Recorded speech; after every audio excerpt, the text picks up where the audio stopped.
Here the first one is gerund. यदि verb की first form noun का role play करती है तो उसे gerund कहते हैं। एग्जाम्पल में आप देख सकते हैं कि डांसिंग इज माई हॉबी। यहाँ डांसिंग एक वर्ब न होकर gerund है। कैसे? आइए हम इसको जानते हैं। जैसे कि आप सभी जानते हैं कि एक सेंटेंस के तीन एस्पेक्ट होते हैं, सब्जेक्ट, वर्ब और ऑब्जेक्ट। और सब्जेक्ट के प्लेस पर या तो कभी नाउन आ सकता है या प्रोनाउन। और यहाँ डांसिंग वर्ब न होकर एक नाउन है। क्यों? क्योंकि यहाँ पे वर्ब की आईएनजी फॉर्म नाउन का रोल प्ले कर रही है, जिससे कि हम जिरेंड कहते हैं। आप दूसरे एग्जाम्पल में देख सकते हैं कि smoking is injurious to health. यहाँ स्मोकिंग एक वर्ब न होकर यहाँ एक नाउन है जो कि जेरंड है। तो यहाँ स्मोकिंग एक वर्ब न होकर नाउन होगी। And second one is infinitive. जब टू प्लस वर्ब की फर्स्ट फॉर्म नाउन का रोल प्ले करे तो उसे इन्फिनेटिव कहते हैं। So let's discuss about participle. जब वर्ब की आईएनजी फॉर्म एडजेक्टिव का रोल प्ले करे तो उसे प्रेजेंट पार्टिसिपल कहते हैं। Example, it is drinking water. अब यहाँ हम सेंटेंस में देख सकते हैं ड्रिंकिंग वर्ब की आईएनजी फॉर्म यहाँ एडजेक्टिव है, जो कि किसकी विशेषता बता रही है? एक नाउन की विशेषता बता रही है। जैसे कि हम जानते हैं जो नाउन और प्रोनाउन की क्वालिटी को बताते हैं उसे ही एडजेक्टिव कहते हैं। और यहाँ पे वर्ब की आईएनजी फॉर्म प्रेजेंट पार्टिसिपल को डिनोट कर रही है, जो कि एडजेक्टिव का रोल प्ले कर रही है। And next is past participle.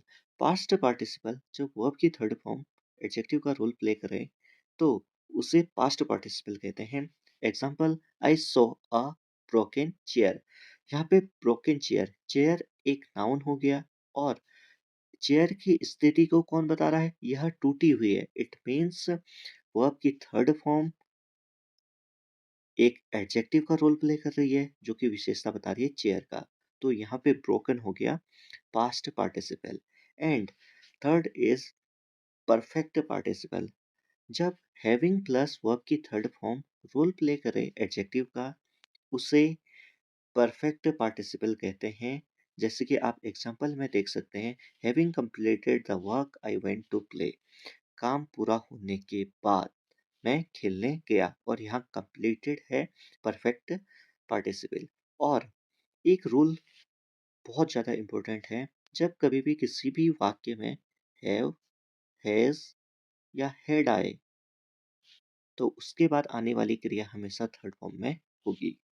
Now we will do some PYQs on non finite verbs. And जैसे कि आप देख सकते हैं कि ये 2025 में आया हुआ है। So let's move on question number first. Dash outside is essential for kids, और ब्रैकेट में दिया है प्ले। बच्चों, जब कभी भी आपको ऐसे क्वेश्चन मिल जाए जिसमें पहले सब्जेक्ट के प्लेस में ही फिल इन द ब्लैंक्स है, जैसे कि इस पर है, तो आप सिंपली वर्ब की आईएनजी फॉर्म को जोड़ देंगे। सो यहाँ राइट आंसर होगा प्लेइंग। अब क्योंकि यहाँ पर प्लेइंग एक जेरेंड है जो कि एक नाउन का रोल प्ले कर रही है। और आपको पता है कि सब्जेक्ट के प्लेस पर या तो नाउन आ सकता है और प्रोनाउन। अगर हम क्वेश्चन नंबर 2 की बात करें, she is too old dash for us. यदि आपको कभी दिखने को मिले टू ओल्ड डैश से, too short dash, too long dash, तो आप हमेशा टू प्लस वर्ब की फर्स्ट फॉर्म का प्रयोग करोगे। जैसे she is too old to work for us. So इसका आंसर क्या हो जाएगा? To work. क्वेश्चन सी, जब कभी भी आप किसी सेंटेंस में वुड यू लाइक देखते हैं तो उसके बाद हमेशा टू प्लस वर्ब की फर्स्ट फॉर्म का यूज किया जाता है। तो हम सभी इस सेंटेंस का यूज डेली लाइफ में बहुत बार करते हैं। जैसे would you like to go with me, would you like to play with me, would you like to walk with me, and I would like to give you a pen. तो हमेशा क्या use हो रहा है? To plus verb की first form. जब कभी भी आप वुड यू लाइक देखेंगे तो हमेशा टू प्लस वर्ब की फर्स्ट फॉर्म का प्रयोग करेंगे। Now next question is having dash the household work she went out for shopping.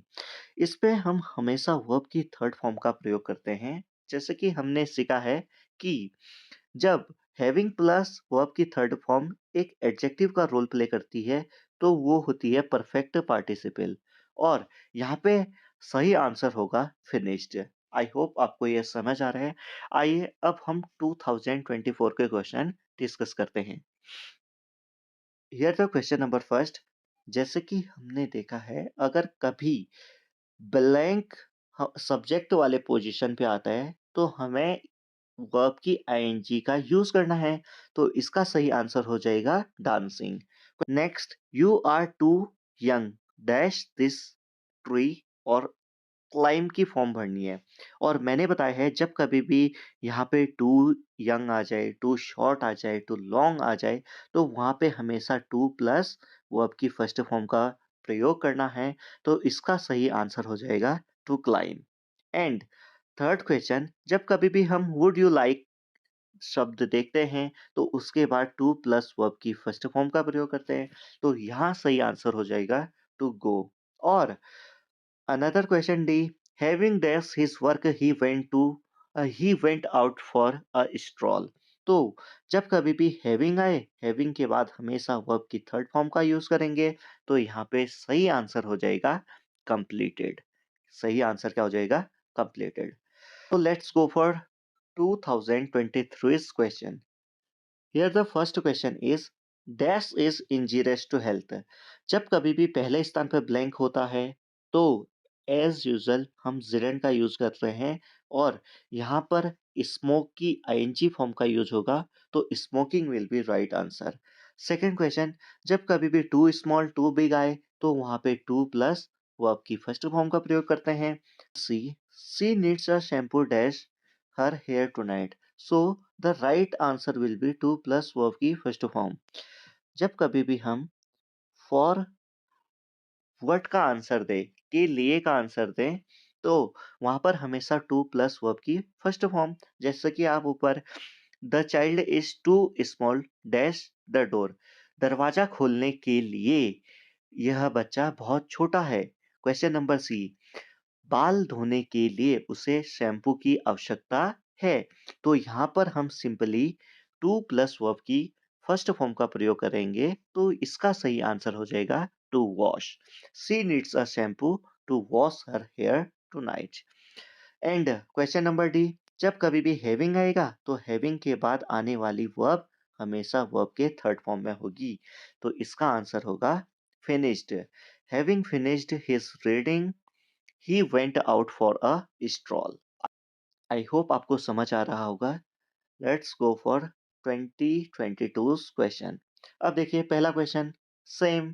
पहला हो जाएगा स्विमिंग, दूसरा you are too young to climb, क्योंकि जब कभी भी के लिए का आंसर देना हो और जब कभी भी too young, too short, too long ये आए तो उसके बाद हमेशा टू प्लस वर्ब की फर्स्ट फॉर्म का यूज करना है। We saw a bird dash in the garden sing. तो यहाँ पर सही आंसर होगा सिंगिंग। हमने एक चिड़िया को देखा गार्डन में गाते हुए। इसका सही आंसर होगा सिंगिंग। उसने एक चिड़िया को गाते हुए देखा, यानी कि आप एक सेंस से ये लगा सकते हो कि जो काम है वो चल रहा है और हमने किसको देखा गाते हुए? एक चिड़िया को गार्डन में गाते हुए। तो आप सिंगिंग यूज करेंगे। Next, he drown. ड्रॉन में से होता है बच्चों डूबना। He could save dash child drawn.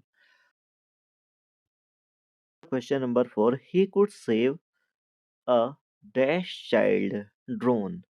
वह बचा सकता था एक डूबते हुए बच्चे को। तो बच्चों यहाँ पे यूज होगा प्रेजेंट पार्टिसिपल का और इसका सही आंसर होगा ड्रोनिंग चाइल्ड। वह एक डूबते हुए बच्चे को बचा सकता था।